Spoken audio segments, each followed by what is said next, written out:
নমস্কার বন্ধুরা, বর্ষাকাল মানেই ইলিশের রাজত্ব। আর এই সময় বাজারে ইলিশ মাছের ছড়াছড়ি।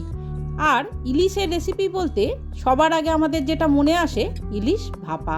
সেই নিয়েই আজকে হাজির হয়েছি। এত সহজভাবে ইলিশ ভাপা যে তৈরি করা যায়, যারা কোনোদিনও করেননি তারাও একবার দেখলে সহজেই করতে পারবেন।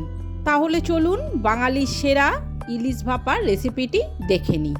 এখানে আমি কয়েক টুকরো ইলিশ মাছ নিয়েছি। দেখুন, এই মাছটা খুব বেশি বড় নয়, মিডিয়াম সাইজের একটা মাছ। এবার এর মধ্যে আমি নুন আর হলুদ মাখিয়ে বেশ কিছুক্ষণ রেখে দেবো, যাতে মাছের মধ্যে কিছুটা নুন ঢুকে যায়। আমার মাছের মধ্যে নুন হলুদ মাখানো হয়ে গেছে। এবার এটাকে আমি সাইডে রেখে দেবো কিছুক্ষণের জন্য। ততক্ষণে এই ইলিশ ভাপার জন্য আমি একটা মশলা রেডি করব। আমি একটা মিক্সার জার নিয়ে নিলাম। এর মধ্যে আমি 3 চামচ সাদা সর্ষে নেব আর 4 চামচ কালো সর্ষে নেব। কয়েকটা কাঁচা লঙ্কা দিয়ে দেব, সামান্য একটু নুন দেব, যাতে সর্ষেটা বাটলে তেতো না হয়।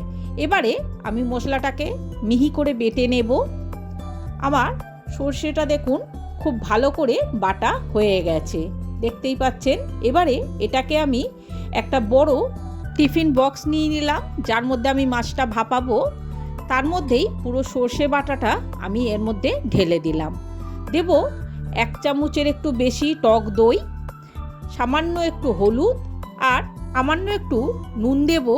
আগে থেকেই মাছের মধ্যে আর সর্ষে বাটার মধ্যে নুন আছে, তাই বুঝে শুনে নুনটা একটু দেবেন। এবারে সব মশলাগুলোকে খুব ভালো করে আমি একটা চামচ দিয়ে মেখে নিলাম। এরপর সেই ম্যারিনেট করা মাছগুলো আমি এর মধ্যে এক এক করে দিয়ে দেব। দিয়ে মশলার সাথে খুব ভালো করে মাছটাকে আমাদের মিশিয়ে নিতে হবে। মাছটাকে খুব ভালো করে মশলার সাথে মিশিয়ে নিয়ে ওপর থেকে আমি কটা কাঁচা লঙ্কা আর বেশ কিছুটা সর্ষের তেল দিয়ে এবারে টিফিন বক্সের ঢাকাটা আমি আটকে দেব। অন্যদিকে ততক্ষণে গ্যাসের মধ্যে আমি কড়াই বসিয়ে পরিমাণ মতো এর মধ্যে জল দিয়ে দেব। দিয়ে একটা স্ট্যান্ড মাঝখানে দিয়ে দেব।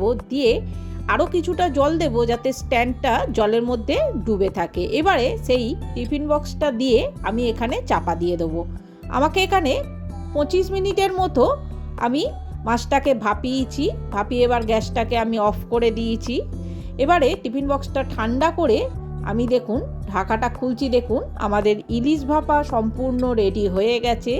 দেখতেই পাচ্ছেন ইলিশ ভাপা কতটা লোভনীয় দেখতে হয়েছে। এটা যতটা লোভনীয় দেখতে হয়, খেতে কিন্তু তার থেকে বেশি সুস্বাদু হয়ে থাকে। আর ইলিশ মাছ খায় না এমন কোনো মানুষ নেই, ছোট থেকে বড় সকলেই কিন্তু ইলিশ মাছ খেতে খুবই পছন্দ করে।